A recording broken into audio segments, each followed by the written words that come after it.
आत्ताच निघाला? हो, आत्ता निघालो तरच वेळेवर बाजारात पोहोचेल. जाता जाता 1-2 व्यापाऱ्यांना कापड देऊन पुढे मग जायचंय. बघितलंच ना केवढं झालंय ते. मजल गैरमजल करत जा. थांबा, मी फराळाचं बांधलं तर नाम्याला आणायला सांगते. कुठे गेला कुणास गाडीची मदत नाही या पोराची. नामदेवा, ए नाम्या, अगं खेळणे उघडण्याचं वय आहे त्याचं. घरात कसा बसेल तो? गेला असेल परसदारी. अहो पण घर कामात काही मदत नको का करायला?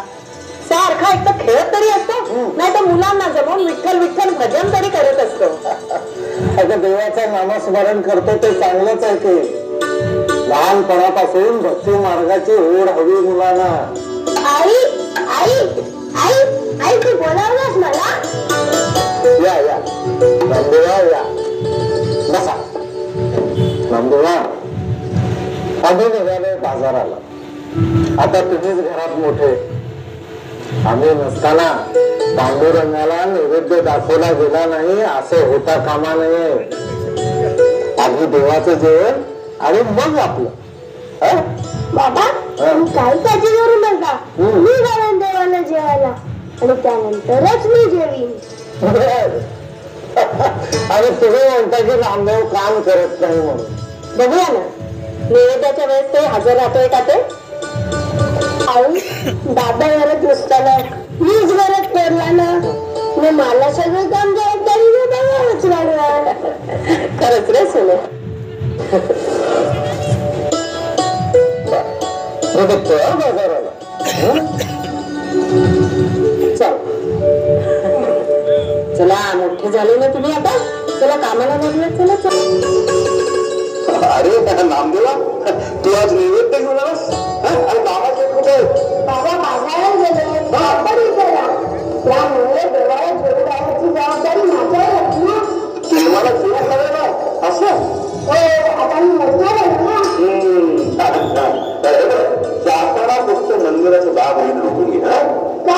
काय मंदिराचं दार कधी बंद करून आहे ना? व्यवहार करतोस नामाचा. अरे दे तुझ्या आपल्या जेवणात. तो दंड नसेल का? क्षणापासून कागद आरती, त्यानंतर अभिषेक, महाअभिषेक, पूजा, तर विश्रांती नको का? गुरुजी, जाऊन काय बंद करून? चला नामा आमचा आता मोठा झाला.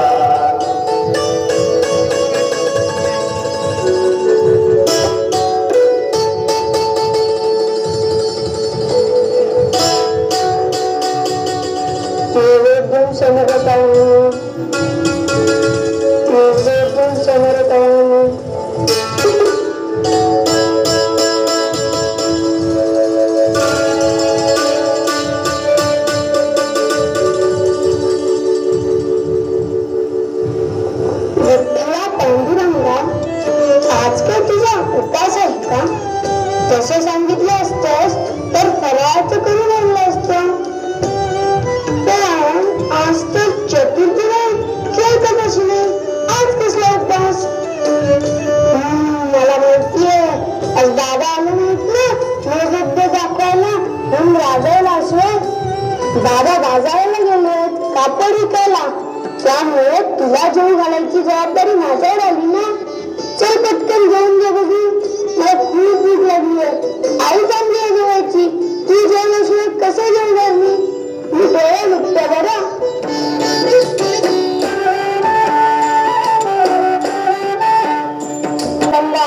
गंमत पुढे झाली. आता जेवतोस की नाही, नाहीतर इथेच लोक आपटून गेली.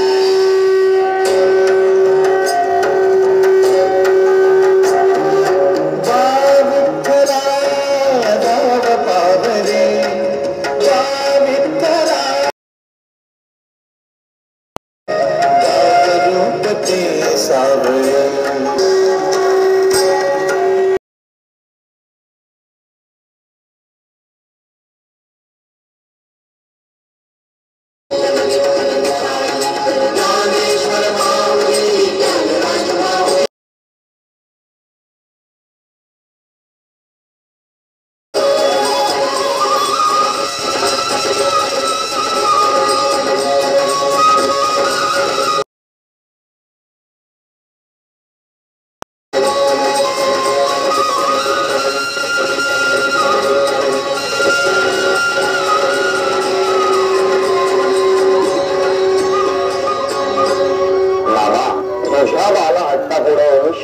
आहोत बाळा.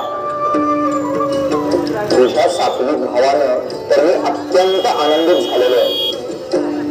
अरे तुझ्यासारख्या भक्तासाठी मी काहीही करेन. बोल बोल, तुझी काय इच्छा आहे? मी जेवल्याशिवाय काही मी जेवणार नाही. अरे तू इतका प्रेमाने आग्रह करतोयस की तुला निरूप शकत नाही. मी तुला वचन देतो, यापुढे तू जे जे हट्ट करशील ते मी पूर्ण करेन. जेवायचंच करा ना.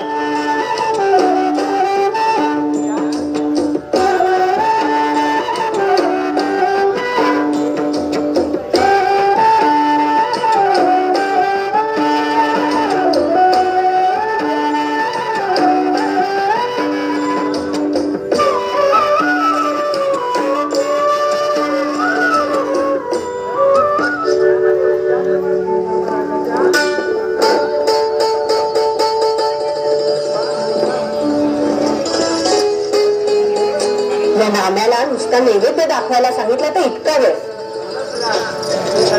पोराला ना कधी गांभीर्य येणार आहे ते विठ्ठलालाच ठाऊक. आई आई ग आई आई, हे बघ. नाम्या, अरे देवाचा नैवेद्य तू खाल्लास का काय? नाही ग आई, विठ्ठल जेवला. चावटपणा करू नकोस. देव कधी नैवेद्य खातो का? हो खातो. तर हे ताट बघ, सगळं व्यवस्थित जेवलं पांडुरंग. चार चौघात बोललास ना तर लोक तुला दगड मारतील. खरं बोल तरी. म्हणजे तुला असं म्हणायचंय की तू दिलेला नैवेद्य विठ्ठल स्वतः जेवला, दगडाची मूर्ती जेवली? नाही गाई, मूर्तीतून विठ्ठल प्रकट झाला, खाली पाटावर बसला आणि छान जेवला. खरं सांगतोस तू? विठ्ठल शपथ, तुझी शपथ. आणि इतकंच नाही, तू रोज दिलेला नैवेद्य विठ्ठल जेवणार आहे. मग तू दाखवशील मला विठ्ठल जेवताना? हो, त्यात काय. मी उद्या नैवेद्य घेऊन जातो, तुला पूर्ण बघ. आई, फार भूक लागली आहे, लवकर वाढणं जेवायला. आलोच नाही तर जा.